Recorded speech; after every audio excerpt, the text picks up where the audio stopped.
हाय दोस्तों, मेरी आवाज़ में आप सभी का स्वागत है। आज का शीर्षक है वसीयत। वो कहते हैं ना कि बुढ़ापे में आकर एक साथी की बहुत ज़रूरत होती है। पति के बिना पत्नी और पत्नी के बिना पति कितना अधूरा हो जाता है, इसका बुढ़ापे में सबसे ज़्यादा एहसास होता है।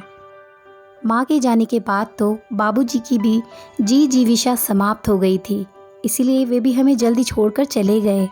जब तक माँ बाबूजी थे मैं मायके कभी भी चली जाती थी, किंतु बाद में तो पता ही नहीं क्यों एक लक्ष्मण रेखा सी खिंच गई थी। 1 साल हो गया था मुझे मायके गए, यहाँ तक कि रक्षाबंधन पर भी मैंने राखी ही भेज दी थी। पर इस बार भैया के बहुत आग्रह पर मैंने छुट्टियों में मायके रहने के लिए 2 दिन का छोटा सा प्रोग्राम बनाया। पूरे रास्ते ट्रेन की गति और मेरे ख्यालों की गति जुगलबंदी कर रहे थे। बाबूजी की बरसी के बाद पहली बार मायके जा रही थी। सबका व्यवहार कैसा होगा यही सोचकर हृदय बैठा जा रहा था। जब से बाबूजी ने अपनी वसीयत में भैया के साथ मेरा नाम जोड़ दिया था, बस तभी से भाभी और भैया का व्यवहार मेरे प्रति काफ़ी बदल गया था। रिश्तों में एक अजीब सी दरार आ गई थी। भाई और बहन का प्यार एक वसीयत की बलि चढ़ गया था। अरे बेटियां अपने मायके सिर्फ अपने माता पिता भाई बहन का स्नेह लेने के लालच में मायके आती हैं। उन्हें सिर्फ यही लालच होता है कि उनके मायके के द्वार उनके लिए सदा खुले रहेंगे। यही सोचते सोचते मैं अपने गंतव्य पर पहुंच गई थी। भैया स्टेशन पर मुझे लेने आए थे। स्टेशन से घर तक सिर्फ भैया ने 2 वाक्य बोले थे, कैसी हो छोटी, रास्ते में कोई तकलीफ तो नहीं हुई।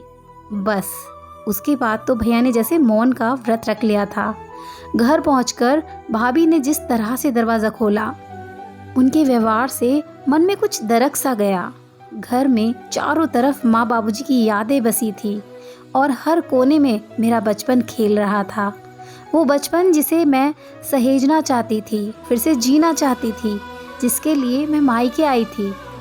हर बेटी की तरह मुझे भी मेरा मायका जान से ज़्यादा कीमती था, पर वो 2 दिन मुझे अपनों के बीच पराये जैसे लगे थे।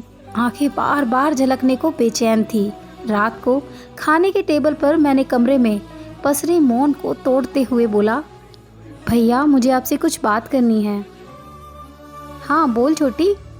वो बाबूजी की वसीयत के विषय में? देख छोटी, इस विषय में मुझे कोई बात नहीं करनी है। इसके अतिरिक्त कुछ और कहना हो तो बोलो, कहकर भैया उठकर अपने कमरे में चले गए। स्नेहा, तुम सिर्फ 2 दिन के लिए अपने मायके आई हो, आराम से रहो, भाभी कहकर टेबल से सामान उठाने लगी। सिर्फ 2 दिन? भाभी के कहे ये शब्द मेरे कानों में शीशा सा घोल रहे थे। मैं बिना किसी कसूर के अपने मायके में मुजरिमों के कटघरे में खड़ी थी, जिसकी सुनवाई होनी नामुमकिन सी थी। जिस घर में मैं पली बढ़ी वो घर मेरा मायका अब पराया सा प्रतीत हो रहा था। जैसे तैसे 2 दिन गुजार के अपने घर वापस आ गई। अपने घर वापस पहुंचते ही भाभी का फ़ोन आया। स्नेहा, ठीक से पहुंच गई हो ना तुम? रास्ते में कोई परेशानी तो नहीं हुई ना? वे थोड़ा हिचक कर बोली। हाँ भाभी, पहुंच गई, मैंने रूडी आवाज़ में बोला। स्नेहा, ये लिफाफा तुम टेबल पर छोड़ गई थी। वे फिर हिचकिचाते हुए बोली। भाभी, छोड़ नहीं गई थी, रख कर आई थी आप लोगों के लिए। पर स्नेहा, तुमने ये क्यों किया?